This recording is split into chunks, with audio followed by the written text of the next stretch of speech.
slide-nya nanti akan saya bagikan setelah pertemuan hari ini. Di mana kalian bisa menemukan definisi banding.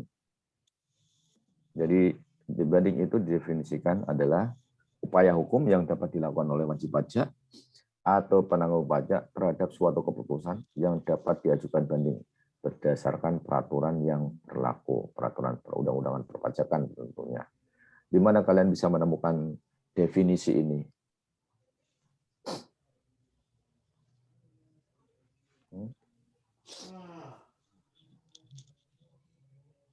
Halo?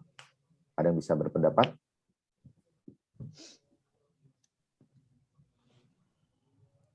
Berarti kalian belum baca itu ya, buku atau buku yang dibagikan oleh dosen koordinator itu ya.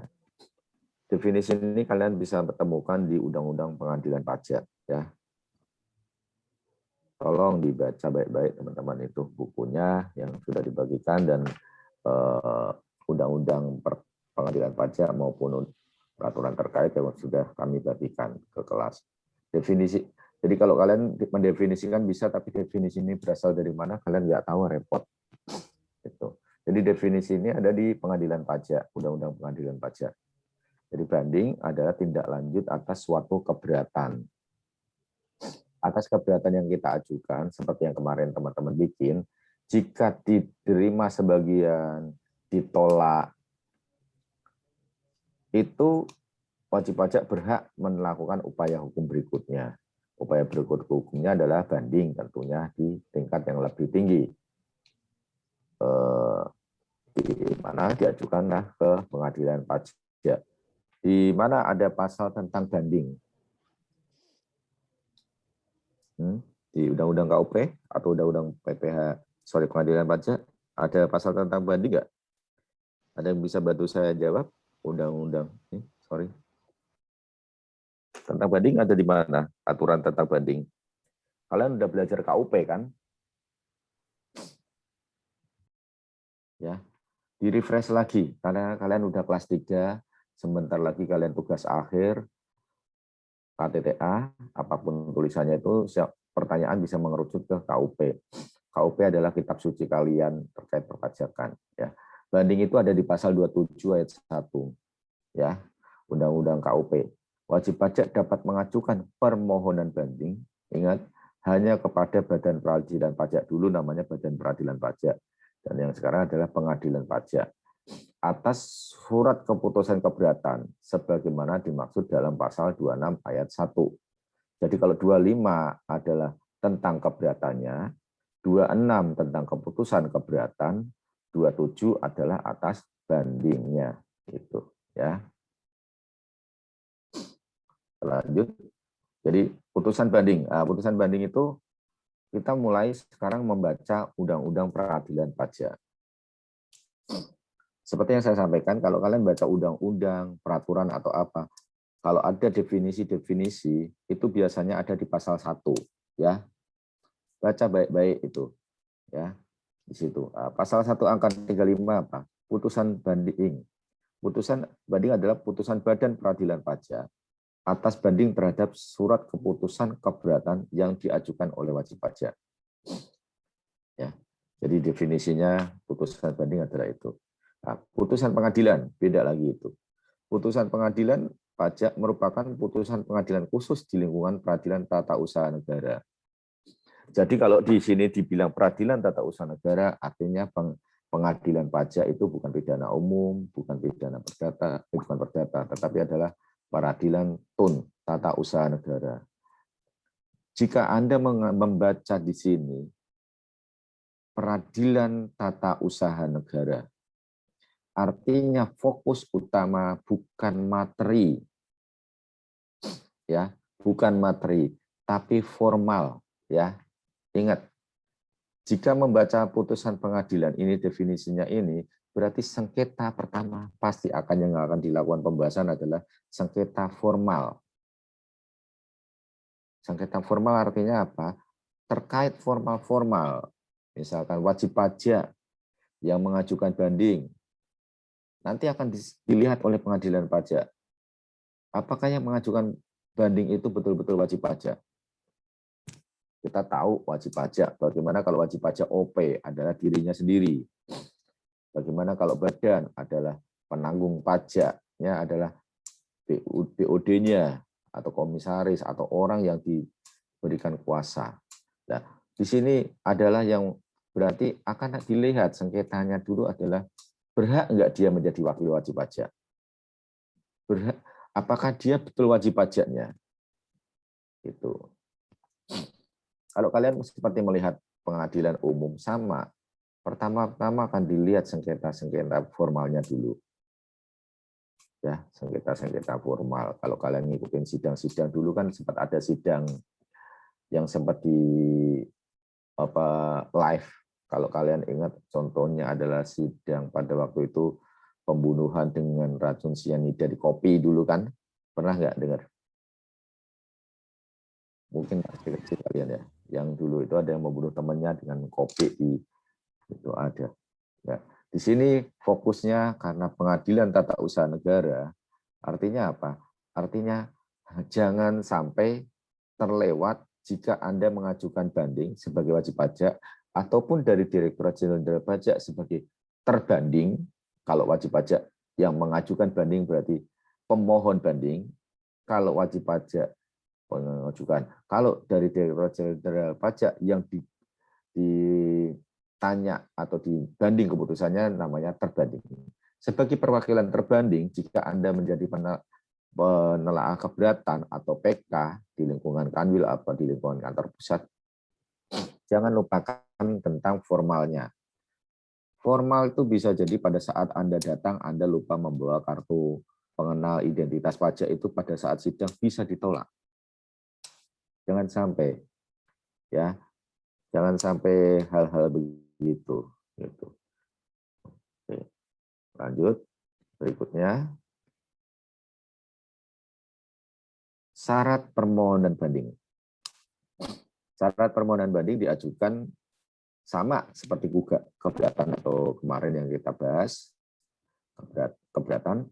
Syarat permohonan banding diajukan dalam bahasa Indonesia, disertai alasan yang jelas, dan diajukan paling lama 3 bulan sejak keputusan diterima. Ingat, sejak keputusan keberatan diterima. Jadi yang kemarin kalian ajukan keberatan ke kantor pajak, ngajukannya ke KPP, tapi nanti akan diselesaikan di Kanwil, setelah itu akan keluar surat keputusan keberatan. Jika misalkan surat keputusan keberatan keluar hari Senin, dan saat itu juga dikirimkan oleh wajib kantor pajak hari Senin, asumsikanlah di tanggal pengiriman itu sebagai tanggal sejak Anda terima. Ya, kalau Anda di sisi wajib pajak. Kenapa? Karena sama seperti takutnya nanti apple to apple, takutnya memakai klausul itu. Wajib pajak pada waktu lapor SPT dimasukkan di kantor pos, Anda kan sudah menganggap sudah diterima oleh kantor pajak, ya enggak? Nah, di situ juga kantor pajak takutnya nanti begitu.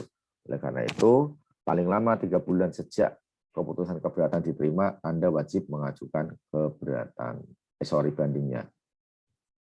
Dan dilampiri surat keputusan keberatan tentunya. Nah, oke. Lanjut. Slide berikutnya. Keterangan tertulis. Sering aja ya. Keterangan tertulis. Nah, apabila diminta oleh wajib pajak untuk keperluan pengajuan permohonan banding, Direktorat Jenderal Pajak wajib memberikan keterangan tertulis. Hal-hal yang menjadi dasar surat keputusan keberatan diterbitkan. Jadi sama seperti pada waktu Anda mengajukan kemarin, sebelum 3 bulan habis, Anda boleh nanya ke KPP, kenapa sih dikoreksi? Nah, dasar hukumnya apa? Alasannya apa? Begitu juga pada waktu di pengadilan. Hampir mirip. Jadi ini hampir mirip. Hanya tempat pengajuan, tempat yang memproses beda, teman-teman. Itu hampir mirip ya. Oke. Nah, jangka waktu pelunasan pajak. yang kami tampilkan di sini adalah yang penting-penting dulu, dalam artian jika Anda mengajukan keberatan, maka yang Anda anggap setuju itu wajib dilunasi. Jika tidak dilunasi, maka Anda akan dikenain penolakan atas permohonan keberatan itu. Misalkan Anda mengajukan keberatan 100, tetapi yang disetujui 30. Ya. Yang 30 itu Anda wajib setor dulu, nanti dilampirkan dengan SSP-nya. Nah, begitu juga ini. Jika Anda mengajukan banding, dalam hal wajib mengajukan banding, jika jangka waktu pelunasan pajak bagaimana dimaksud pasal 9, ayat 3, 3A, dan pasal 25, ayat 7, atas jumlah pajak yang belum dibayar saat pengajuan keberatan, tertangguh 1 bulan sejak tanggal penerbitan keputusan banding.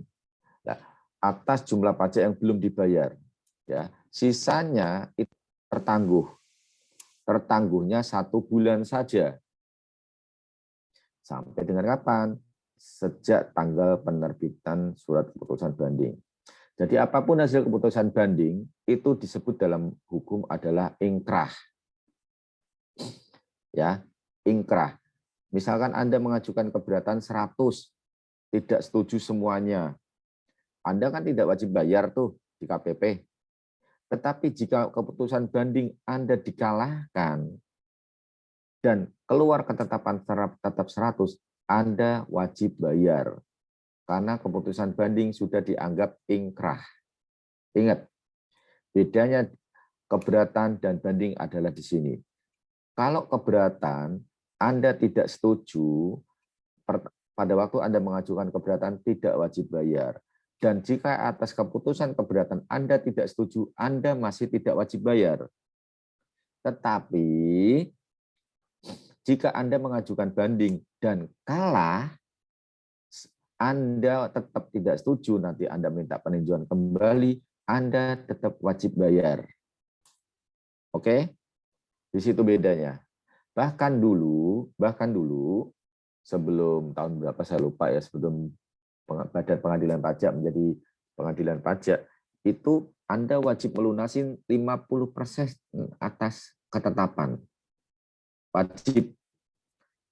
Dan yang dimaksud ketetapan itu, kemarin ada yang bertanya, ketetapan itu apa? Namanya ketetapan adalah pokok plus bunganya.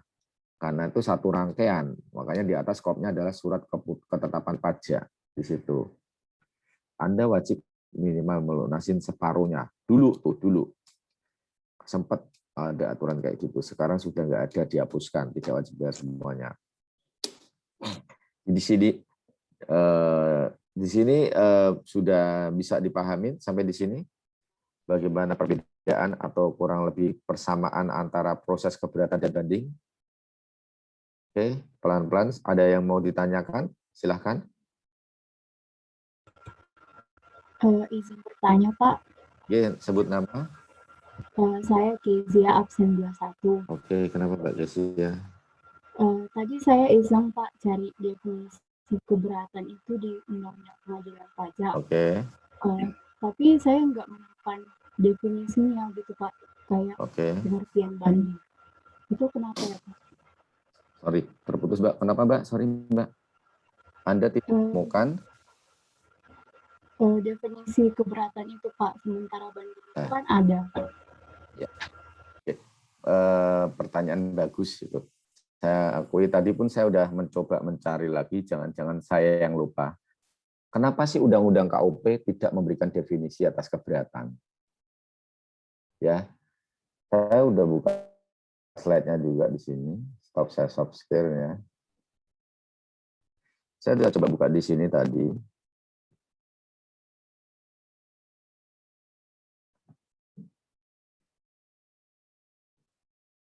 Kayaknya kalau pakai video agak nge-lag nih komputer saya. Mohon maaf, saya matiin video saya ya.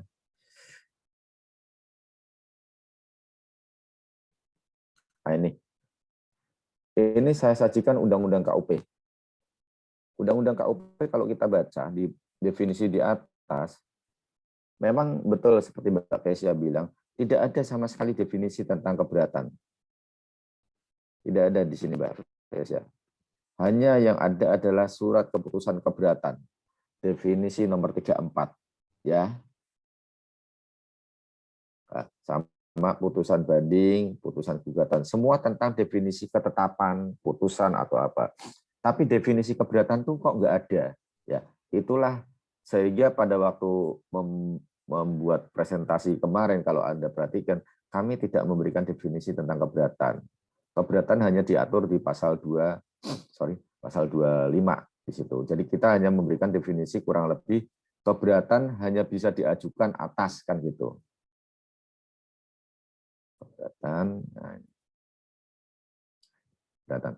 Keberatan dan banding. Keberatan, wajib pajak dapat mengajukan keberatan hanya kepada Direktorat Jenderal Pajak atas. Nah, kelihatan ya di situ. Nah, jadi di sini memang seperti Mbak Kesia bilang tadi, tidak ada definisi khusus atas keberatan. Bahkan di buku pembelajaran yang disampaikan oleh dosen koordinator juga tidak ada. Kalau banding ada memang, Mbak Kesia. Banding ada khusus di pengadilan pajak. Nah, itu yang undang-undang rancangan Omnibus Law tentang definisi keberatan, sampai dengan sekarang pun nggak dicantumkan definisinya. Jadi kalau Anda ditanya definisi keberatan, apa sih? Keberatan adalah Anda bisa mendefinisikan upaya hukum wajib pajak atas ketetapan-ketetapan atas atau upaya hukum wajib pajak kepada Direktorat Jenderal Pajak atas suatu surat ketetapan pajak kurang bayar tambahan, lebih nihil, lebih bayar, atau pemotongan bla bla bla bla gitu ya. Upaya hukum wajib pajak kepada Direktorat Jenderal Pajak atas gitu aja. Oke, terima kasih Mbak Kesia. Memang tidak ada definisi keberatan. Kalau di pengadilan pajak ada definisi tentang pengadilan pajak, ada definisi tentang apa sih banding. Nah, di sini ada. Nomor 6. Oke. Terima kasih. Ada lagi pertanyaan, teman-teman? Silahkan. Izin bertanya, Pak. Monggo. Profesor Mufir absen 25. Yes. Tadi kan Bapak jelaskan kalau misalnya kita mau ngajukan banding, itu kan kalau misalnya dari pengadilannya nggak setuju, kalau misalnya mau ngajuin PK harus wajib bayar ya Pak ya. Ya. Nah, tapi kalau misalnya dari wajib pajaknya itu tetap nggak mau bayar, itu kita dari DJP apa tindakan yang harus kita lakukan ya Pak? Terima kasih. Ya. Kalian sudah belajar tentang definisi penagihan pajak dengan surat paksa, ada undang-undangnya. Di-refresh lagi. Apa sih definisi tindakan sita lelang? Ya. Jadi atas suatu keputusan keberatan, jika wajib pajak keputusan keberatan ya, jika wajib pajak tidak setuju, tetapi dia tidak melakukan upaya hukum berikutnya, banding atau apa, itu sudah dianggap ingkrah. Sehingga upaya hukum atas tindakan penagihan aktif bisa jalan. Sita, lelang, itu bisa. Ya. Oleh karena itulah kenapa kalau Anda belajar di pemeriksaan pajak, sekarang Anda belajar pemeriksaan pajak.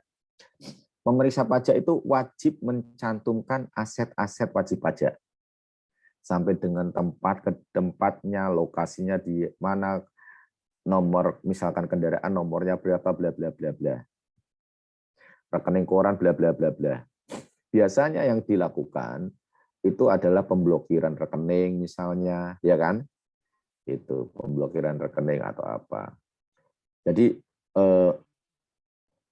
wajib pajak tidak bisa berkelit atas tindakan penagihan karena sudah keputusan itu dilindungi oleh undang-undang dianggap ingkrah. Kalau dia keberatan kalah tapi tidak atau lupa mengajukan tindakan hukum dalam hal ini ke pengadilan pajak banding. Begitu juga kalau banding.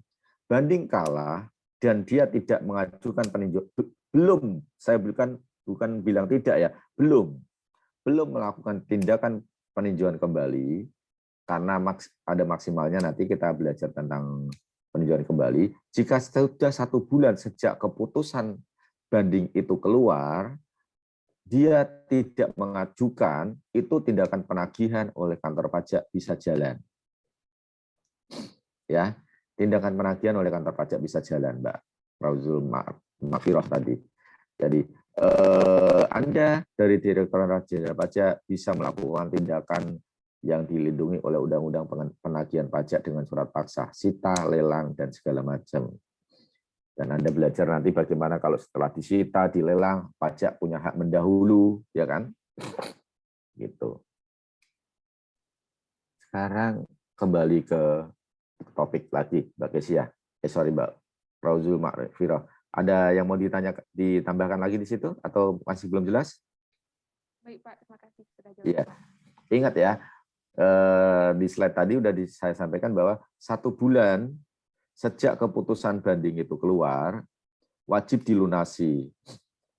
Ya, jika tidak dilunasin itu upaya hukum, dalam hal ini upaya hukum atas tindakan sita lelang akan jalan. Hanya tertangguh, di sini kalimatnya tertangguh ya, tertangguh hanya sampai dengan 1 bulan. Jadi DJP tidak bisa melakukan apa-apa, 1 bulan saja. Setelah 1 bulan, DJP bisa langsung melakukan tindakan penagihan aktif, sita, lelang, dan segala macam begitu ya. Oke, saya lanjutkan ya. Terima kasih pertanyaannya. Tidak termasuk utang pajak. Nah, tidak termasuk utang pajak itu apa sih? Jumlah pajak yang belum dibayar pada saat pengajuan permohonan keberatan, sebagaimana tidak termasuk utang pajak. Jadi yang belum dibayar pada saat pengajuan permohonan keberatan tidak termasuk utang pajak. Jadi utang pajak itu semua yang disetujui dan yang yang tidak diajukan keberatan itu sudah menjadi utang pajak. Kalau sudah diajukan keberatan dan dia kalah, pengadilan kalah, dia mau melakukan upaya hukum berikutnya banding, itu masuk dalam definisi sebagai utang pajak. Utang pajak ini berarti dari sisi, kita bicara sisi negara ya, utang pajak berarti bisa ditagih. Ya. Jadi kalau ada sisa-sisa seperti yang saya kalau ini dalam bahasa kalkulator matematikanya ya, Anda 100 ketetapan 100, setuju 30 itu sudah jadi utang pajak. Anda wajib bayar itu, baru boleh keberatan. Nah, pada saat banding Anda kalah ya. Anda kalah yang berarti kan 70-nya itu walaupun Anda ngajukan 100, tapi yang 70 kan tidak setuju. Nah, ini kan belum dibayar pada saat Anda keberatan. Kenapa belum dibayar? Saya kan tidak setuju. Nah, itu tidak termasuk utang pajak. Ya, ingat itu tidak termasuk utang pajak. Yang akan jadi utang pajak adalah yang disetujui oleh wajib pajak di situ. Nanti dalam contoh soal lebih menarik nanti, teman. Saya lanjutkan dulu. Belum merupakan pajak terutang. Ada bukan utang pajak, belum merupakan pajak terutang. Nah, belum merupakan pajak terutang adalah jumlah pajak yang belum dibayar pada saat pengajuan permohonan banding belum merupakan pajak yang terutang sampai putusan banding diterbitkan. Ya. Tadi 100, Anda bayar 30 saja. Yang 70 kan belum Anda bayar sampai Anda mengajukan banding. Ya. Nah, itu belum merupakan pajak yang terutang sampai dengan keputusan banding menerbitkan 70-nya itu DJP menang. Karena DJP dianggap menang, itu dianggap sebagai pajak yang terutang dan menjadi utang pajak, sehingga wajib pajak wajib membayar plus sanksi 100% kalau di pengadilan pajak. Nanti kalian makanya paling enak kalian baca undang-undang pengadilan pajak nanti. Kami sampaikan di sini hanya highlight saja. Sanksi administrasi, itu tadi. Sanksi administrasi itu ditambah ya 100% dari jumlah pajak berdasarkan putusan banding dikurangin pajak yang telah dibayar sebelum keberatan. Dikurangin pajak yang dibayar sebelum keberatan. Jadi ada kasus begini, wajib pajak ditetapkan pajaknya oleh pemeriksa 100. Anda setuju 30. Berarti yang tidak setuju berapa? 70. Atas 70 itu Anda ajukan keberatan. Yang 30 kan setuju dan dibayar. Kalau nggak dibayar, Anda nggak bisa keberatan. Anda wajib bayar 30 dulu, maksimal 1 bulan, biar nggak timbul penagihan. Nah, pada saat Anda mengajukan keberatan atas 70 tadi, Anda kalah. Anda kalah. Nah, itu Anda boleh banding atas 70 tapi tidak wajib bayar. Oke. Cuman pada saat kekalahan Anda di keberatan, jika Anda setuju atas kekalahan tadi, itu Anda wajib bayar 70 ditambah sanksi 50. Berarti Anda akan bayar 170 tambah 50 dari 70 kan 35, berarti 105. Nah, bagaimana jika Anda bayar 100-nya? Penetapan pertama Anda ditetapkan 100. Anda setujunya 30, 70-nya nggak setuju. Tetapi Anda bayar. Ya, dan Anda kalah nih 70-nya. Karena 70 pada saat Anda keberatan kalah, ini enggak, saya coba pakai Excel aja ya, lebih enak. Sorry teman-teman. Oke, ada SKP. Aduh, kok lambat. SKP, KB, jumlahnya 100. Kok lambat ya? Sorry, komputernya lambat. Jadi bicara saja saya ya. Jumlahnya 100. Anda setuju 30. Artinya yang 70 tidak setuju nih.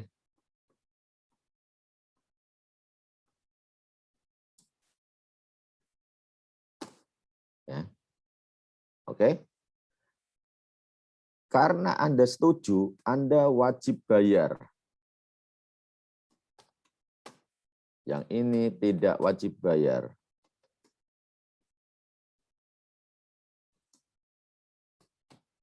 Oke. Sampai di sini, paham? Mohon maaf, Pak. Yang kelihatan masih PPT, Pak. Oh, masih PPT. Oh, belum tershare ya Excel-nya. Sorry. Ini, ada SKPKB 100. Anda setuju 30, tidak setuju 70. Yang setuju itu, Anda wajib bayar. Yang 70 karena tidak setuju, Anda tidak wajib bayar. Nah, kenapa Anda harus bayar? Karena setuju. Dan itu menjadi syarat pengajukan, ini adalah syarat keberatan.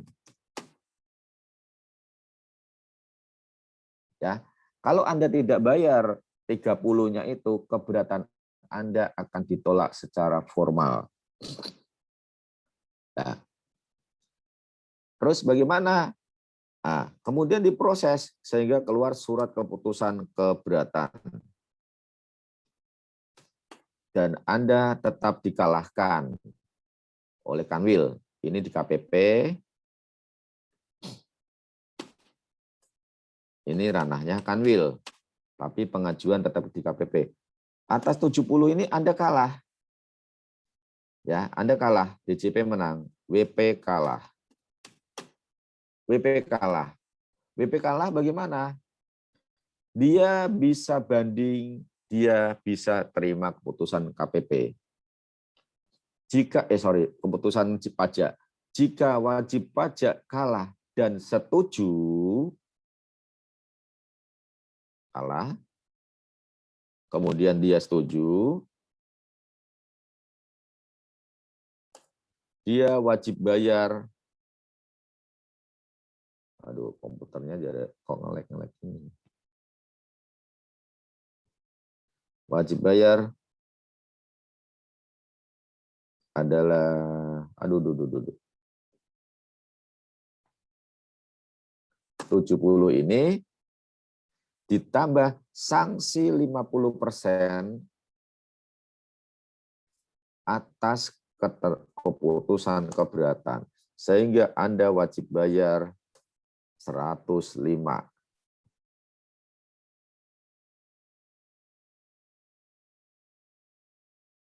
Ini jika wajib pajak atas keputusan keberatan setuju. Bagaimana jika wajib pajak tidak setuju? Kalah dan tidak setuju. Posisi kalah. Wajib pajak tidak setuju. Dia boleh banding. Dia boleh banding. Boleh banding. Terus 70-nya bagaimana? Karena dia tidak setuju atas 70 tadi, tetap tidak wajib bayar. Ya. Sampai di sini, ini kronologinya. Nah, kemudian atas banding tadi, ternyata WP kalah. WP kalah.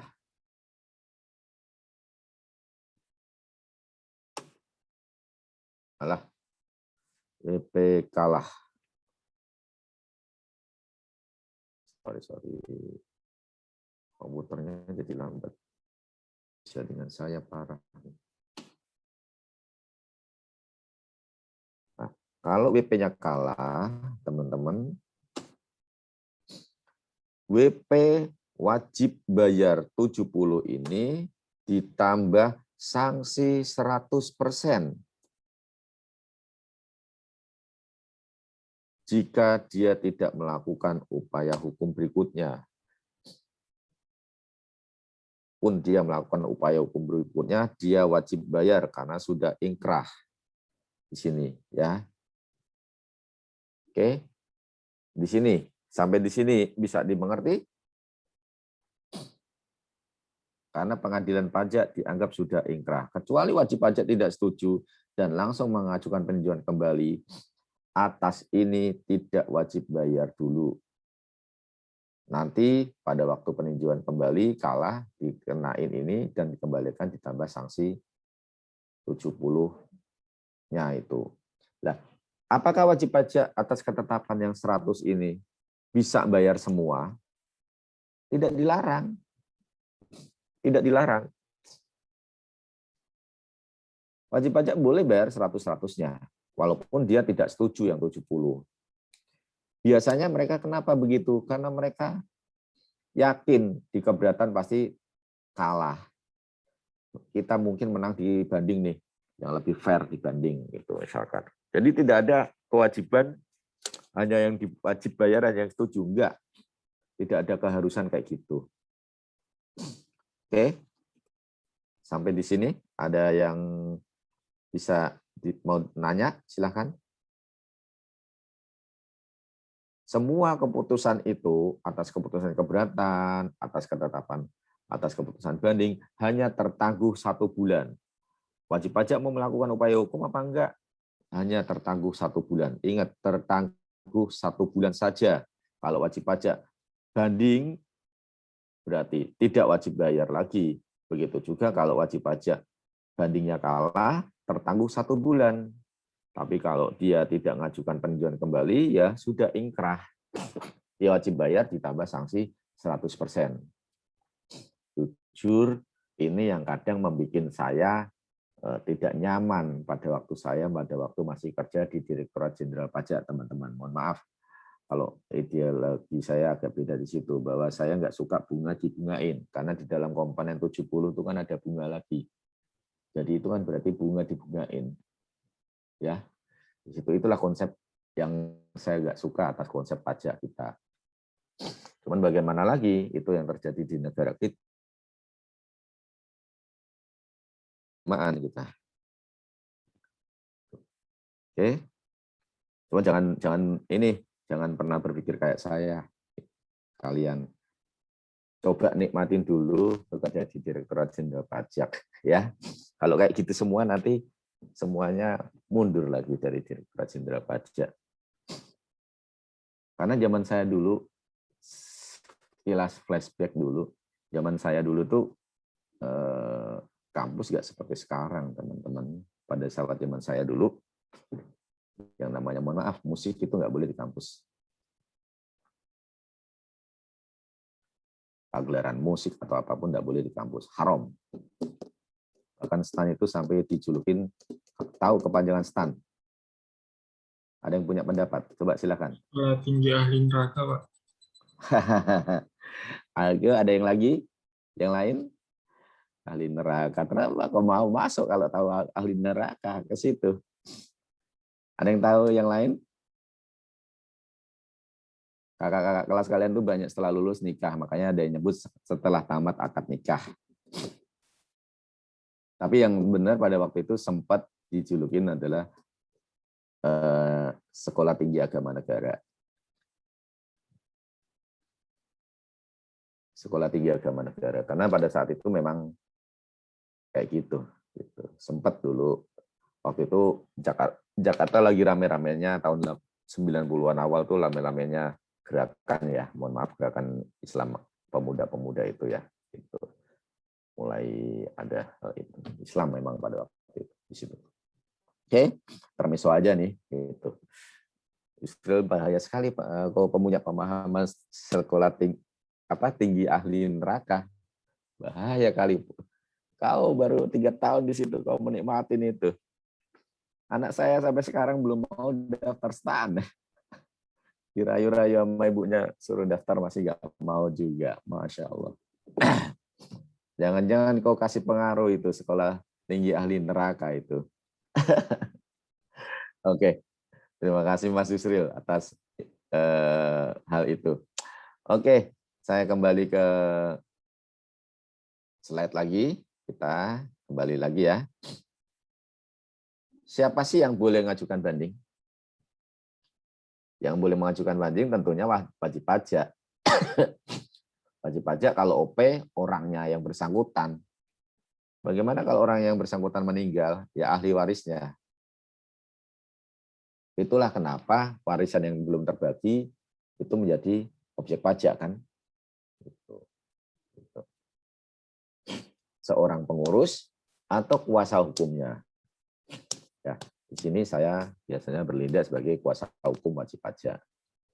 Nah, dengan namanya definisi kuasa hukum, itulah kenapa saya sarankan kalian, karena ini nanti proses yang kalian lakukan pemeriksaan itu bisa lanjut sampai ke banding. Itu kalian belajar hukum, teman-teman, ya. Kenapa gitu? Oke. Bagaimana jika terjadi selama proses banding, pemohon banding meninggal dunia? Nah, ini dapat diwariskan ahli warisnya, kuasa hukum ahli warisnya, atau pengampunya jika permohonan banding pailit. Ya, kalau dinyatakan pailit itu kan ada kurator atau pengampu. Bagaimana kalau terjadi merger, akuisisi, spin-off, likuidasi? Permohonan dapat dilanjutkan oleh pihak yang menerima pertanggungjawaban karena penggabungan itu. Ada kurator yang ditunjuk. Jadi proses banding ini jangan sampai membuat wajib pajak terhambat untuk melakukan restrukturisasi atau melakukan action atas perusahaannya dia. Saya ada kasus lagi memegang berkas punyanya. Anda tahu ini alat untuk kalau Anda ke bank itu untuk ATM ya, untuk gesek ATM, atau kalau Anda beli di Indomaret atau apa digesek itu, kalau kalian perhatikan itu namanya Ingenico. Nah, saya kebetulan lagi megang WP Ingenico, dia perusahaan dari Prancis, dan sekarang dia lagi banding. Nanya ke kita, Pak, bagaimana kita mau ada ini nih merger dengan ini perusahaan ini bla bla bla bla. Ya itu, saya sampaikan aja bahwa bisa Anda ini. Ya. Dasar hukumnya ada nggak Pak? Ada dasar hukumnya. Enak Mas teman-teman. Karena memang tugas saya di luar itu sebagai advisor, penasehat pajak di situ. Jadi disampaikan apa adanya. Anda boleh begini. Kenapa? Karena ini. Gitu. Oke. Jadi Anda tetap boleh mengajukan banding. Hak-hak pemohon banding apa sih? Pemohonan banding dapat melengkapi surat bandingnya sepanjang masih dalam 3 bulan sejak diterima putusan banding. Jadi pada waktu Anda mengajukan banding, ya langsung seketika sekaligus 1 bulan, biar tidak menimbulkan tadi kan bahwa pajak tertangguh 1 bulan kan, ingat itu. Anda boleh mengajukan banding maksimal 3 bulan atas keputusan keberatan. Tetapi pajak Anda sebagai utang pajak apa enggak utang, itu tertangguh hanya 1 bulan. Artinya apa? Jika sampai dengan bulan kedua Anda tidak mengajukan banding, jangan salahkan kalau kantor pajak melakukan tindakan penagihan. Saya sampaikan begitu. Nah, biasanya yang kita lakukan adalah kita segera mengajukan permohonan banding di bulan pertama. Kenapa? Karena pemohon banding dapat melengkapi surat bandingnya sepanjang masih dalam waktu 3 bulan. Ya. Sepanjang dalam waktu 3 bulan. Ini bedanya dengan di keberatan. Kalau keberatan, pada waktu Anda submit, karena belum lengkap, itu dikembalikan. Diminta lengkapin, dikembalikan, minta lengkapin. Itu beda prosesnya. Kalau dibanding enggak diminta, enggak dikembalikan, ditolak, tidak lengkap. Hanya dibiarkan sampai 3 bulan. Setelah 3 bulan akan diverifikasi lengkap apa tidak. Kalau di KPP enggak, begitu ngajukan, oh enggak lengkap, balikin. Enggak lengkap, balikin langsung gitu. Jadi dianggap tidak mengajukan keberatan. Kalau banding, tidak. Sampai 3 bulan itu tetap ditahan sama mereka, sampai kita lengkapin.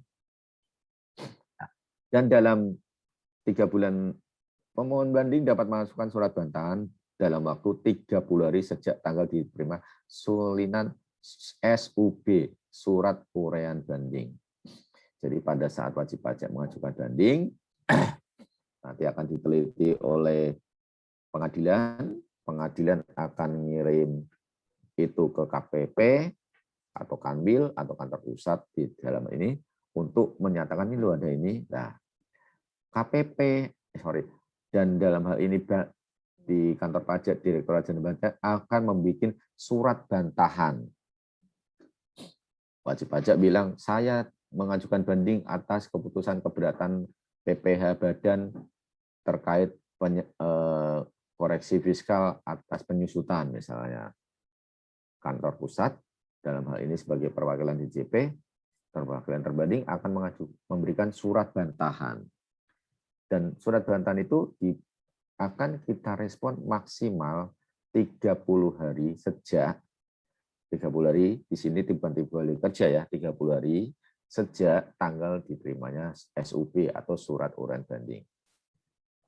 Sama ini prosesnya dengan pada waktu keberatan. Kalau keberatan namanya SPUH, surat pemberitahuan uraian hasil kan. Ya, jadi SPUH. Nah, itu wajib ditanggapin maksimal 10 hari.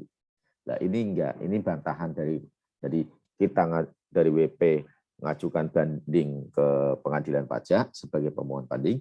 Pengadilan pajak itu akan meneruskan ke kantor pajak, dalam hal ini kantor pusat, sebagai terbanding.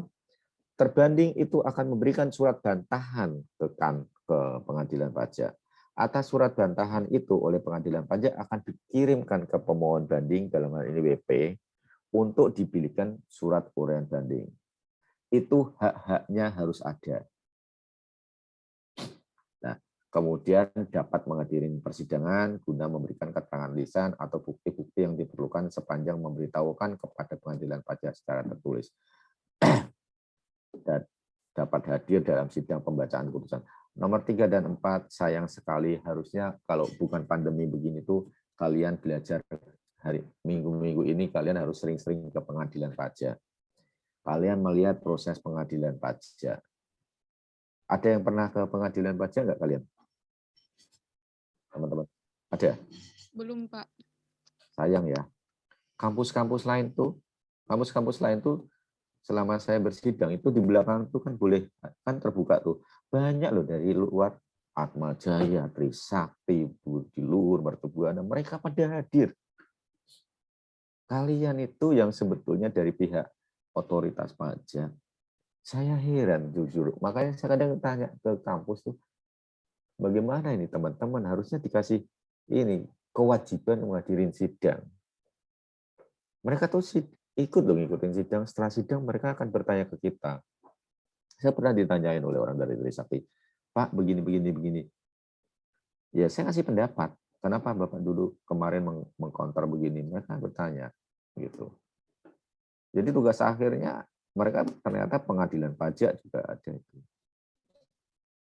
Itu yang saya sayangkan tuh. Kalian sebagai nanti pelaku langsung atas hal itu, kalau mereka kan belum tentu kerja di pajak. Kalau kalian mungkin probabilitas kerja di pajaknya banyak ya.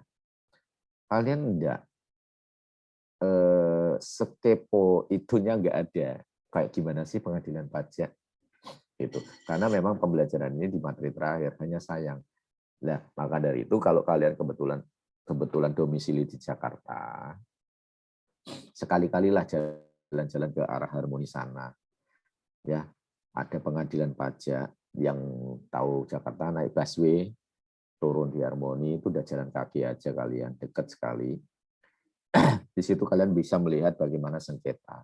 Hanya sayang memang sekarang dia nggak boleh masuk semua, yang masuk cuma dari wajib pajak, pemohon banding 2, dari terbanding 2, panitera, dan hakim.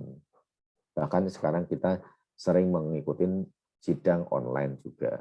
Jadi sayang. Cuman kalian minimal ke sana ngelihat, ada ruangan pemohon banding, ada ruangan terbanding ya gitu. Itu lucu. Ya kayak saya kadang ketemu teman saya sendiri ya ketawa-ketawaan. Parah lo friend sekarang lawan kita kan gituin. Ya enggak apa-apalah bilang itu kan namanya nyari uang bilang gitu aja. Paling bilang gitu aja. Ketawa-ketawa aja sih kita. Cuman pas habis sengketa ya rame di dalam, setelah keluar ya ayo ngopi gitu aja. Gitu. Oke. Sampai di sini ada yang mau ditanya lagi? Kalau saya lanjut ya, teman-teman. Pak, izin bertanya, Pak. Silakan. Saya Agus Sidiarta, nomor absen 2. Boleh nggak sih, Pak, wajib pajak itu misalnya setelah putusan keberatan dia membayar sebagian gitu putusan keberatannya tapi mengajukan banding, atau kalau dia mengajukan banding dia nggak usah bayar. Tapi kalau dia ada keinginan untuk bayar itu bisa atau enggak, Pak? Seperti yang saya sampaikan, dia hanya wajib ya membayar yang disetujui. Kalau dalam hitung-hitungan ada keputusan, ada ketetapan pajak angkanya 100, dia setuju 30, dia wajib membayar yang 30 itu. Wajib ya. Artinya wajib berarti harus dilakukan. Kalau sampai Mas Agus Sidiarta atau wajib pajak itu tidak membayar yang 30 itu, dia tidak boleh mengajukan keberatan. Pak, bagaimana kalau dia mau bayar semuanya? Oh bagus, bantu negara itu namanya. Tapi di sisi lain, wajib pajak juga punya pertimbangan. Kenapa sih bayar 100? Karena dia tahu kalau sampai dengan keberatan, misalnya kayak kalah, ditambah sanksi 50% kan, atas yang belum dibayar. Jadi kalau 100 dibayar semua, berarti kan 50% kalikan 0 kan 0. Ya enggak? Ya. Tapi kalau dia dari 100 setuju 30, bayar 30, yang 70 tidak setuju, kemudian dia tidak bayar, kan kalikan 50% tadi bayarnya jadi 105. Karena kita nggak tahu, Mas, dalam proses berjalan, misalkan perusahaan itu tiba-tiba menjadi merger, ya nggak? Spin off, bubar, kita kan nggak tahu. Bisa jadi karena dia mau merger atau mau masuk perusahaan TBK, dia kan pasti pengen tax clearance kan, ya nggak? Dia mau terlihat bagus untuk performa, sehingga dia utang-utang pajak, sengketa pajaknya dihilangkan, kan gitu. Biasanya kalau dari saya selalu menyarankan yang wajib pajak saya dampingin, Anda bayar saja jika cash flow-nya ada. Ya, Anda bayar saja jika cash flow-nya ada. Pertama, tentunya ngindarin sanksi 50% atas yang belum Anda bayar. Kedua, kita tidak tahu dalam 1-2 tahun ke depan kan keberatan banding. Ya tadi kan bisa jadi pada waktu banding dia merger, spin off, ya enggak? di take over perusahaan lain, ya nggak? Karena di take over perusahaan lain, syaratnya harus tax clearance, dia kan harus melunasi semua. Ya, kita nggak tahu. Disitulah manajemen kita, bisnis kita bicara. Present value money-nya bicara. Makanya Anda belajar pajak, jangan berpikir mikro sempit saja, teman-teman. Anda harus berpikiran luas. Kalau Anda sebagai pemeriksa pajak pun Anda bisa merayu, istilahnya kalau pada waktu saya jadi wajib pajak, saya jadi pemeriksa pajak, saya merayu. Mana kejadian pada waktu itu saya meriksa Coca-Cola. Saya pernah meriksa Coca-Cola, teman-teman. Coca-Cola. Coca-Cola itu saya tetapin 200 miliar. Dia hanya setuju 125 miliar. Alhamdulillah dia bayar semua. Alhamdulillah dia bayar semua. Ya, saya cuma ngerayu, saya bikinkan oret-oretan, cash flow Anda bagus loh. Kan kalau Anda baca laporan keuangan kan ada cash flow. Ya nggak? Laba ditahan Anda bagus, liquid Anda bagus, mbok ya bantu negara, rayu-rayu lah kita ke direkturnya. Habis itu Anda masukkan, kalau Anda kalah keberatan, tidak melakukan tindakan hukum berikutnya, kena 50% loh atas yang belum Anda bayar. Gitu. Jadi kalau kayak kasus tadi Mas Agus Sidiarta, Anda 100 ketetapan, 30 setuju, Anda wajib bayar 30-nya baru boleh keberatan. Anda bayar 50 tidak dilarang, Anda bayar 70 tidak dilarang, Anda bayar 100 pasti pemeriksaannya berterima kasih sekali. Kan gitu. Negara berterima kasih sekali. Kalau untuk SK keberatannya sendiri, Pak, apakah wajib pajak yang akan mengajukan banding itu ada ruang misalnya untuk bayar SK keberatannya sebagian, atau memang kalau mau mengajukan banding itu nggak bisa dibayar dulu atas sebagian SK keberatannya? Boleh, Mas. Boleh dibayar. Boleh dibayar sebagian lagi. Jadi misalkan, kan yang kita sekitakan kan 70. Dia mau banding tuh, ya toh. Nah, atas itu, oh kayaknya probabilitasnya kalah nih, gitu. Ya udah 70-nya Anda bayar, enggak apa-apa. Kan jadinya nggak kena sanksi yang di belakang yang 100% itu kan tadi. Gitu. Berarti sanksi keberatan sama banding ini sifatnya kumulatif ya, Pak? Kalau dia banding tidak menghapus sanksi keberatannya. Tidak. Terima kasih, Pak. Jadi nantinya otomatis Anda karena bayarnya pada waktu keputusan keberatan, kenanya sanksinya adalah 2% per bulan. Tindakan penagihan kan? Ya enggak? 2% per bulan maksimal 24 bulan sejak SKP diterbitkan sampai dengan tanggal pembayaran. Oke, clear ya? Ya, terima kasih, Pak. Saya coba liatin. Oke, terima kasih. Saya coba bagikan slide 1. Di sini ada tentang KUP yang agak sedikit kurang nyaman buat saya pada waktu itu.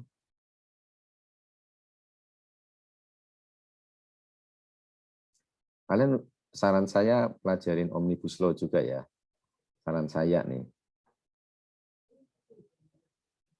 Oke, saya Pak lihat, saya mau melihat bagaimana Anda membaca suatu aturan.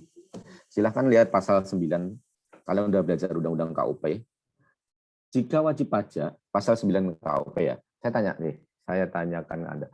Jika wajib pajak tidak pernah melaporkan SPT, ya, ini saya kasih nih, tidak pernah melaporkan SPT, akhirnya ditemukan data oleh kantor pajak. Ya, data oleh kantor pajak. Akhirnya wajib pajak kan dihimbau dengan SP2TK, surat permintaan atas data dan keterangan. Ya, permintaan penjelasan data dan keterangan.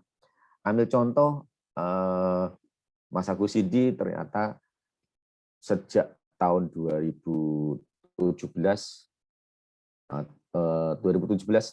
ada tabungan 1 miliar misalnya. Ada nggak lapor nih Mas? Nggak lapor SPT, padahal Anda punya NPWP segala macam, ternyata punya deh. Nah, sejak Undang-Undang TA berlaku kan itu kan harta itu kan dianggap penghasilan. Semua tambahan kemampuan ekonomis adalah penghasilan, ya. Semua tambahan kemampuan ekonomis. Rumus penghasilan kan Anda tahu kan? Kalau orang punya penghasilan atau semua tambahan kemampuan penghasilan, Anda pasti akan pakai untuk apa? Pertama konsumsi, sisanya adalah investasi. Benar nggak? Konsumsi kan ada konsumsi makan, untuk sekolah atau apa. Sisanya investasi. Sehingga tidak salah kantor pajak menganggap tabungan itu adalah investasi. Benar nggak? Itulah kenapa Undang-Undang Tax Amnesty jalan. Tax Amnesty, kalau WP tidak melaporkan tabungan, berarti kan orang bisa nabung itu kan punya penghasilan. Kurang lebih gitu. Penghasilan itu kan sifatnya dipakai konsumsi, sisanya disimpan. Kan gitu. Benar nggak? Nah, karena muara-muara dari penghasilan-penghasilan itu ternyata Mas Agus Sidarta ditemukan oleh kantor pajak nih. Pak Agus, sampai dipanggil nih, misalkan terdaftar di KPP. Mana Mas Agus? Wilayahnya mana? Sorry, tinggalnya di mana? Di Gianyar, Pak. KPP Pratama Gianyar. Masuknya KPP Gianyar. Dipanggil oleh HR KPP Gianyar. Tas, dikasih surat. Nih, ada tabunganmu 1 miliar. Kok Anda nggak lapor SPT? Tolong dong lapor SPT. Ya nggak? Tolong dong lapor SPT. Atau kalau nggak, Anda sudah lapor SPT. 2017 itu sudah lapor. Tapi 2021 ini terungkap punya tabungan 1 miliar yang belum Anda laporkan di SPT itu. Dan Anda tidak TA. Nah, kalau terjadi hal itu, Anda betulkan SPT. Kita pakai kasus yang betulkan SPT deh. Anda betulkan SPT di 2021 ini. Kira-kira, sehingga gara-gara 1 miliar itu kena sanksi, kan pasal 25 Anda perusahaan lah, badan lah ya. Berarti 25% kan berarti 250 juta. Ada kurang bayar pembetulan Anda 250 juta. Sanksinya apa? Ada yang bisa jawab? Anda betulkan SPT tahun pajak 2017, Anda betulkan sekarang, sanksinya apa, berapa? Dasar hukumnya apa? Ada yang mau jawab? Coba. Mbak Astriarin, coba di sini kelihatan ada mau jawab, silakan. Atau Mbak Anissa. Kira-kira apa? Saya izin menjawab, Pak. Monggo Mas Agus. Menurut saya, sanksinya itu sanksi administrasi bunga yang 2% per bulan, Pak. 2% per bulan. Maksimal? Maksimal 24.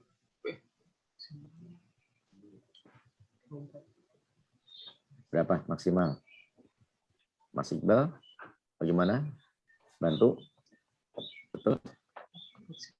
Maksimal berapa? Maksimal 24 bulan, Pak. 24 bulan. 24 bulan. Oke, kita baca baik-baik aturannya ya.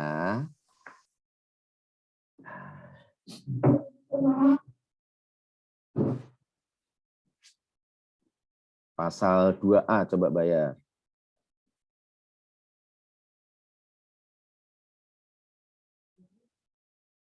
Pembayaran atau penyetoran pajak sebagaimana dimaksud pasal 9 ayat 1 dilakukan setelah jatuh tempo pembayaran atau penyetoran dikenain sanksi bla bla bla ya, sampai dengan tanggal pembayaran, Mas.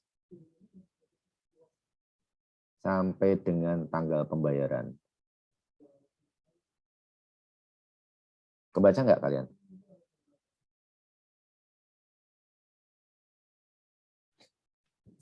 Oke, clear?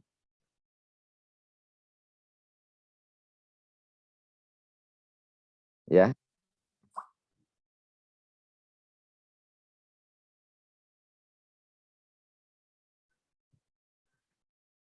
Anda mau lakukan pembetulan atau Anda baru lapor SPT sampai dengan tanggal pembayaran. Anda tuh selalu berpedoman 24 bulan itu. Kenapa? Karena mindset Anda 24 bulan itu karena pemeriksaan. Ya. Itu pertama. Jadi kalau orang nggak kena periksa, malah rugi. Dia betul-betulin sendiri, malah dulu 2% per bulan sampai dengan tanggal dia bayar. Tapi kalau udah deh, akhirnya gimana solusinya? Ya udah Pak, tolong diperiksa saja deh. Tetapi nilainya 250 juta. otomatis nanti sanksinya ada 13 ayat 2. 13 ayat 2 adalah 2% per bulan sampai dengan tanggal pembayaran dengan sejak SKP diterbitkan itu. Masalahnya di situ. Ya. Sanksi 2% per bulan, maksimal 24 bulan itu jika dilakukan pemeriksaan. Ya. Jadi pasal 9 itu pasal yang zalim. WP tidak lapor baik-baik, malah kena sanksinya 2% dari tahun 2017 sampai sekarang. Dan sekarang untungnya nggak 2% per bulan. Itulah makanya saya bilang Anda nggak ngikutin Omnibus Law. Saya bagi undang-undang Omnibus Law, nggak baca. Dan Omnibus Law itu sudah tidak ada, dihapus pasal 9 itu sekarang, alhamdulillah. Karena itu pasal zalim itu. Wajib pajak baik-baik membetulkan SPT-nya, baik-baik melaporkan SPT-nya, sanksinya gede sekali. Ya, oke. Nanti dipelajarin lagi. Itu kalian harusnya baca pada waktu KUP kemarin. Pak, ini berarti pasal 9 zalim dong. Gitu. Coba tanya dosen KUP-nya kalau masih berhubungan. Baca baik-baik deh. Bedakan pasal 9 dengan pasal 13. Pasal 13 itu atas pemeriksaan. Pasal 9 upaya hukum wajib pajak sendiri mengajukan pembetulan SPT atau mengajukan SPT jika dia sebelumnya belum lapor. Ya, oke. Oke. Saya bagi slide-nya lagi. Oke, sudah. Setelah siapa aja yang dapat mengajukan banding. Ada pertanyaan atas itu, Mas Agus Sidiarta? Hati-hati, kalau Anda dapat dosen KUP, tapi dosen KUP pada waktu itu juga memberikan pembelajaran tentang itu, jadi beliau tidak bisa membaca aturan dengan baik, karena beliau bukan praktisi di lapangan mungkin. Kalau saya alhamdulillah, karena saya praktisi, pada waktu AR manggil, disuruh betulin, atau disuruh ini, saya bilang, jangan dibetulkan, usul pemeriksaan saja, nanti saya eksekusi jadi maksimal 24 bulan. Gitu. Karena kalau dia betulin, bayar pokok, sanksinya oleh AR ditagih, yang tadi Anda bilang 2% per bulan, sampai dengan dia bayar, kalau dia bayarnya 3 tahun, 2 kali 36, Mas, gede, kalau 4 tahun, astagfirullah, itu hampir 100% itu. Gitu. Mau tanya Pak soal itu Pak. Silakan, siapa namanya? Ahmad Pak. Kan ya Pak. Kan dia meskipun begitu Pak, kan dia Omnibus Law sudah dihapus ya Pak. Jadi kenapa? Kan pasal 9 itu tentang bunga yang tidak ada habisnya itu sudah dihapuskan dari Omnibus Law ya Pak. Iya, alhamdulillah udah dihapus. Masalahnya atas yang sebelum dihapus enaknya diapain? Pertanyaan saya Pak, kalau misalkan WP-nya itu sudah melakukan pembetulan nih Pak, kemudian ditemukan utang pajaknya misalkan 100 juta lah, misalkan 100 juta, dan kemudian pasti ada bunganya, bunga karena kurang bayar, bunga kurang dari 1%. Kalau semisal si WP-nya sendiri ini mengajukan keberatan atau mengajukan keberatan nih Pak, mengajukan keberatan ke KPP, terus kan itu dia itu keberatannya atas keseluruhan dari apa yang sudah ada, jadi 100 juta tambah sanksi 1%. Nah, dari situ masih ada bunga nggak Pak dari pemeriksaannya sendiri? Jadi pada waktu mengajukan keberatan, bunga maksudnya gimana? Kan nanti dilakukan, maksudnya nanti kalau misalkan dari si kantor pajaknya itu melakukan lagi pemeriksaan nih Pak. Atas kalau sudah keberatan nggak diperiksa lagi Mas? Maksudnya dari KPP-nya itu melakukan pemeriksaan karena menganggap bahwa pembetulannya itu masih ada sesuatu gitu Pak. Oke. Nah, sanksi dari pembetulan sendiri itu, pembetulan mandiri itu masih berlaku atau diubah ke sanksi pemeriksaan Pak? Oke. Coba saya cermatin pertanyaannya dulu ya. wajib pajak misalkan melaporkan SPT-nya nihil. Kemudian dia melakukan pembetulan menjadi kurang bayar 100. Misalkan ya Mas ya. Mas Ahmad Bukhari gitu kan? Ya, Pak. Setelah menjadi kurang bayar 100 karena melakukan pembetulan sendiri, kita bicara sebelum Omnibus Law ya. Dia akan wajib melakukan pembayaran 2% per bulan sejak saat terutangnya.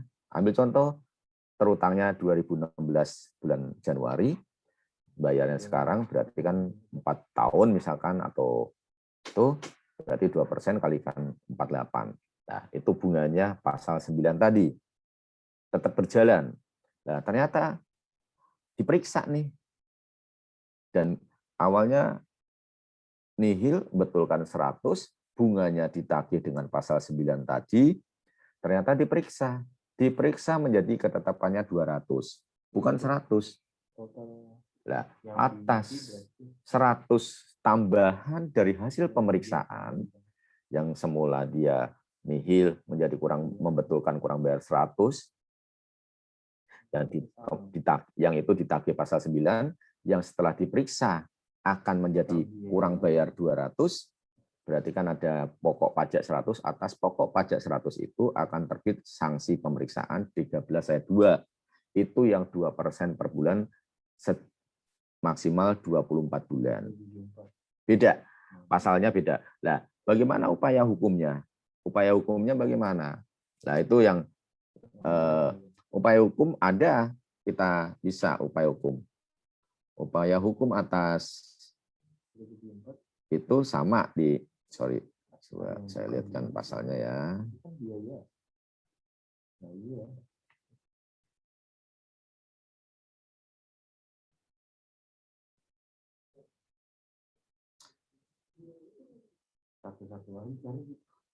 Dia bisa memakai pasal 36. Nanti teman-teman cari pasal 36.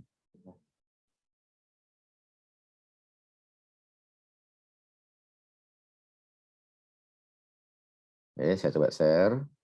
Pasal 36 itu adalah upaya hukum wajib pajak atas misalnya, yang tadi pembetulan tuh. Kelihatan slide saya? Pembetulan, saya selalu sarankan pada waktu itu, ya udah baik-baik betulin, dari nihil menjadi kurang bayar 100. Gara-gara kurang bayar 100, dia kena sanksi 2% per bulan sejak saat terutang sampai dengan saat pembayaran. Ambil contoh saat pembayarannya 3 tahun, berarti 2 kali 36 bulan artinya 72%. Gede sekali. Apa upaya hukumnya atas? Pokoknya dia setuju deh, tapi bunganya dia nggak setuju. Wajib pajak dapat meminta memakai pasal 36 ayat 1 huruf A, mengurangkan atau menghapuskan sanksi administrasi. Ya, dia bisa memakai upaya hukum itu. Jadi kadang teman-teman AR bingung tuh, ada di KPP saya beberapa kali dapatin gitu. Ya udah pakai pasal 36 ayat 1, WP-nya suruh mengajukan itu, kepala kantor biar untuk adilnya oke dibungain tapi maksimal misalkan 24 bulan gitu. Untuk adilnya jangan sampai 72%, jangan sampai 48% atau apa, tapi jangan sampai 48 bulan gitu. Itu bisa Direktorat Jenderal Pajak pada jabatan atau atas permohonan wajib pajak dapat A, mengurangkan atau menghapuskan sanksi administrasi berupa bunga, denda, dan kenaikan yang terutang sesuai dengan ketentuan peraturan perancangan yang berlaku, ya pasal 9 tadi, dalam hal sanksi tersebut karena khilaf atau bukan kesalahan. Khilaf atau bukan karena kesalahan. Ya.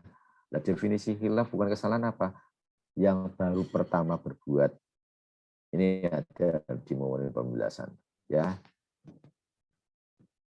Kalau dia baru pertama kali, tidak ada unsur kesengajaan, itu bisa. Jadi kalau udah terlanjur, BP-nya betulin, gara-gara AR-nya seneng banget, BP-nya betulin, dia bisa pakai pasal ini. Ya, dia bisa pakai pasal ini untuk pasal 9 tadi.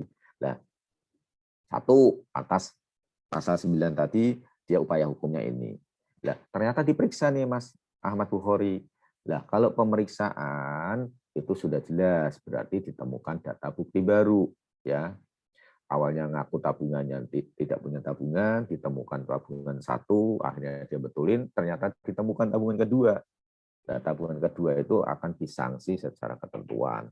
Kalau pemeriksaan jelas.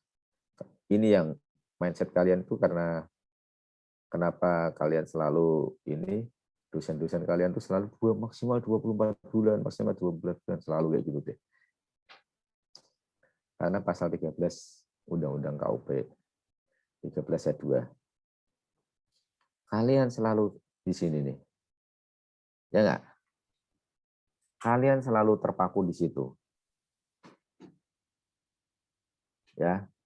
Nah, kemarin ada salah satu yang saya bimbing KUP 2 tahun lalu ya, KPPA-nya, saya bilang kupas pasal 9. Kupas pasal 9. Tanyakan di KPP-nya, ada nggak wajib pajak yang mengajukan pasal 36 ayat 1 huruf A.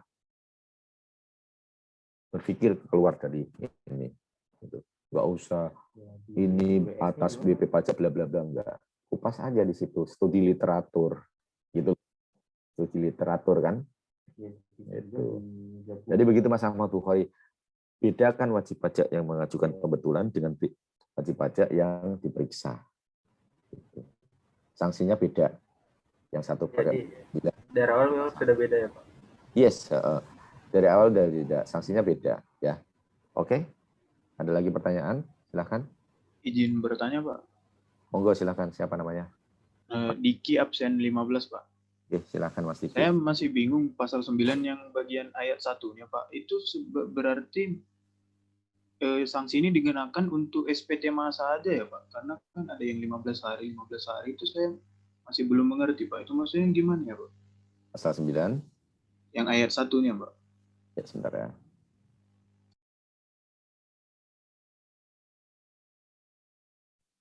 Oke.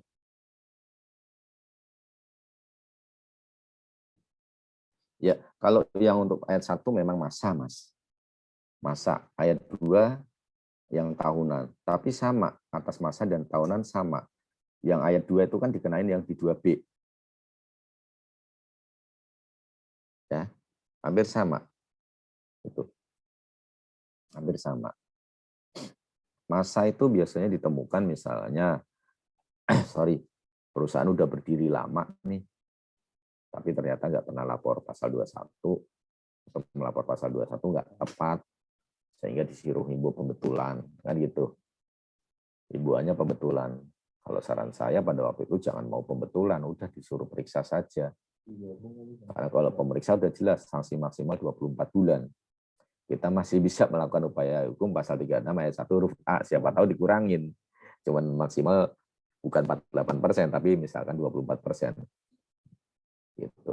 Jadi masa juga bisa, Mas. Karena masa kan tiap bulan kan ada setoran, nah, pasal 21, pasal 2, 3, ataupun PPN.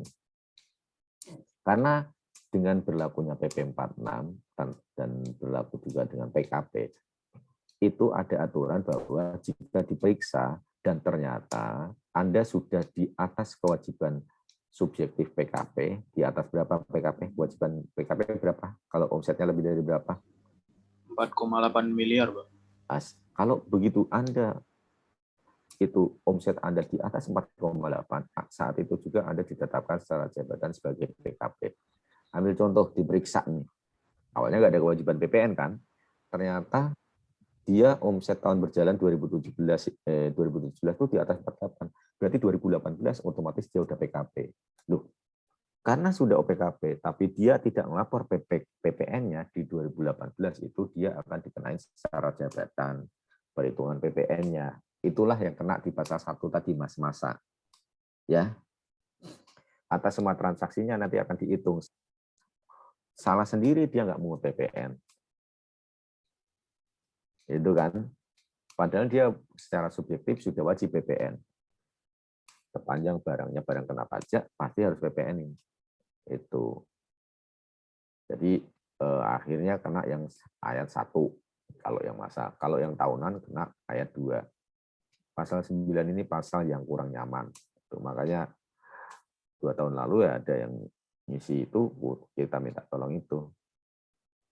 Kalian nulis ini aja enak. Betulnya kalau kalian nulis ini, dan pada waktu sekarang keluar Omnibus Law, enak sekali itu. Ada pembenaran kalian atas yang kalian usulkan kan, ya enggak? Oh, ini pasal dolim gitu misalkan. Ternyata undang-undang Omnibus Law kan ini. Itu. Oke. Terima kasih Mas Diki. Jadi ada yang masa, ada yang tahunan. Masa dikenakan yang kewajiban masa ya. Oke, Mas Diki. Ya Pak. Terima kasih ya Pak. Oke, ada lagi pertanyaan? Ini tinggal berapa menit lagi nih? 12 menit lagi. Ayo silahkan. Ada yang tanya lagi? Izin konfirmasi Pak. Ya, silakan. Kalau di Omnibus yang baru itu berarti semuanya mulai dari yang dia membetulkan sendiri, terus yang membetulkan sendiri surat pemberitahuan masa, itu semuanya mau pemeriksaan nggak? Pemeriksaan maksimal 24 bulan. Yes, kurang lebih sekarang itu Mbak, semuanya 24 bulan. Jadi nggak perlu lewat pemeriksaan ya Mbak? Iya, karena itu berrelevan dengan proses bisnis KPP. Karena proses bisnis KPP sekarang adalah menghindarin sengketa. Menghindarin sengketa. Karena, jadi gini, di dalam tax ratio, salah satu variabel tax ratio adalah sengketa perpajakan. Ya, investor itu tidak akan senang jika ada sengketa-sengketa. Indonesia ternyata sering bersengketa. Oleh karena itulah Omnibus Law Cipta Kerja itu meminimalis sengketa. Itu direlevan dengan sekarang tidak lanjut di KPP adalah namanya SP2DK. Sebelum diperiksa, wajib dilakukan SP2DK. Surat permintaan penjelasan atas data dan atau keterangan. Dulu, pada waktu ada data, itu langsung dikirim ke pemeriksa, langsung diperiksa. Ya, namanya IDLP, informasi, data, laporan, dan pengamatan. Ya, itu kita sebutnya data konkret, langsung diperiksa tuh. Sekarang AR, akun representatif, itu menjadi filter pertama. Filter pertama, biar tidak diperiksa dulu. Harapannya kalau melalui AR, itu selesai, tidak naik pemeriksaan. Tetapi AR juga tidak sendiri. Pada waktu AR membuat SP2DK itu harus ada supervisor atau pemeriksanya. Jadi nanti tanda tangan dari top AR-nya, kepala seksinya, dan supervisornya. Kalau supervisornya merasa, oh ini naikin aja, tanggapan dia kurang tepat, misalkan gitu. Kayak kemarin saya mendampingin wajib pajak di SP2DK atas transfer pricing, misalkan. Dan atas bunga juga, terkait DER. Yang terkait DER, kami setuju, karena sekarang udah 4:1. Wajib pajaknya bukan 4:1 lagi, udah 10:1. Ya bunganya berarti kan dikoreksi tuh, ya enggak? Cuman yang atas transfer pricing kami enggak setuju. Diskusi kami sama KPP, akhirnya deadlock. Ya udah naikin pemeriksaan akhirnya.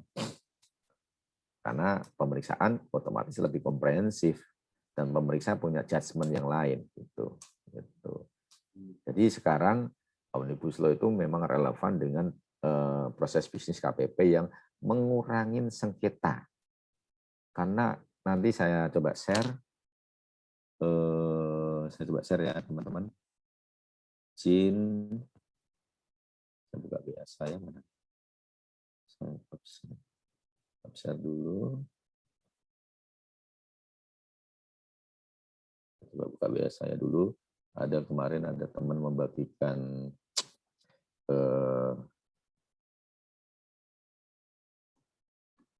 ke saya tentang sidang.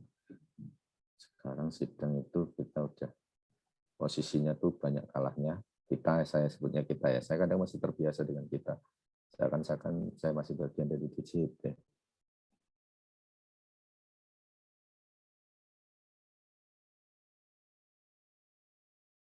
Saya coba buka mana kemarin saya dibagi share sama teman bagaimana persentase kekalahan kita di pengadilan.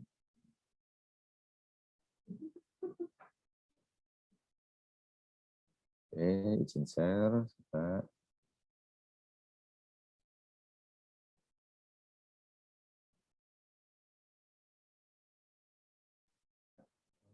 Seperti diketahui, statistik pengadilan pajak ini ada yang jumlah berkas sengketa yang masuk tahap panjang 2020 mencapai 16.600 berkas. Jumlah itu naik 10,5% dibanding sengketa tahun 2019. Itu kadang investor kurang suka. Ya, investor kurang suka kadang kayak gitu. Ya. Gugatan banding yang diajukan kepada Ditjen Pajak masih mendominasi berkas sengketa yang disampaikan pengadilan. Tahun lalu saja Ditjen Pajak sebagai terbanding atau tergugat atas 14.000 sekian berkas. Ya. Nah, adapun penyelesaian sengketa hasil putusan itu mengabulkan seluruhnya tercatat porsi paling besar. DJP banyak kalah. Itu 45,4%. Di pengadilan DJP banyak kalah, hampir 50% kalah. Kemudian menolak hanya 24%. 50-50 atau mengabulkan sebagian 22,5%. Tidak dapat diterima, berarti gugatannya bermasalah 5,7%, pencabutan 1,4%, membatalkan 0,2%, menambah bahkan ada. Walaupun kecil menambah ada. Hanya perlu dicermatin di sini ternyata teman-teman 45,4 itu kalah DJP di pengadilan. Kalian akan kaget kalau saya kasih lihat data sebenarnya. Saya punya data karena ada kekalahannya hampir mayoritas dari formal. Makanya baik-baik kalian belajar di pemeriksaan pajak. Belajar baik-baik di pemeriksaan pajak semester ini, dosen kalian tanya baik-baik hal itu ya. Itu. Ini upaya hukum, tolong dicermatin kalian biar nggak sampai dibanding. Clear ya? Tuh. Oke, ketua kelasnya. Tinggal berapa menit lagi ini kita? Udah 5 menit tinggal. Kalau nggak ada pertanyaan kita tutup kelas saja. Nanti slide saya bagikan, masih kita lanjut semester minggu depan lagi. Silakan, ketua kelas. Ada pertanyaan nggak? Oke, kalau enggak, Pak, satu Pak. Mas Ahmad Bukhari, silakan. Kan kalau misalkan naik di banding ya Pak, sudah masuk ke ranah pengadilan. Nah, untuk DJP sendiri, apakah ada tim advokasi dari kayak kayak pengacara gitu Pak, ya, dari DJP sendiri? Apakah atau cuman pemeriksa yang menjadi representatif dari DJP gitu Pak? Terima kasih Pak. Oke, terima kasih. Untuk lawyer nggak ada. Itulah kenapa di DJP ada namanya Direktorat Keberatan dan Banding. Ya. Direktorat Keberatan Banding nanti akan diwakili oleh mereka. Gitu. Dan rata-rata memang dasar hukumnya mereka sarjana hukum rata-rata mereka memang di sana. Ya. Itu makanya jangan pernah berpikir kalian nanti melanjutkan hanya akuntansi saja. Kalau memang punya kesempatan hukum, belajar di hukum juga terbuka kok. Karir di depan. Ya. Itu. Kalau memang passion kalian belajar di hukum, akuntansi, belajar akuntansi, yang lain silahkan juga nggak apa-apa. Kalau passion kalian juga PowerPoint, Microsoft, itu pengembangan sistem, ya silahkan DJP juga memfasilitasin. Oke? Mudah-mudahan masuk DJP semua kalian, sehingga termanfaatkan ilmu kalian. Terima kasih Pak. Terima kasih Mas. Oke Mas, ketua kelasnya masih saya Roy. Monggo. Kita tutup. Baik teman-teman, sebelum menutup perkuliahan pada pagi hari ini, baiknya kita berdoa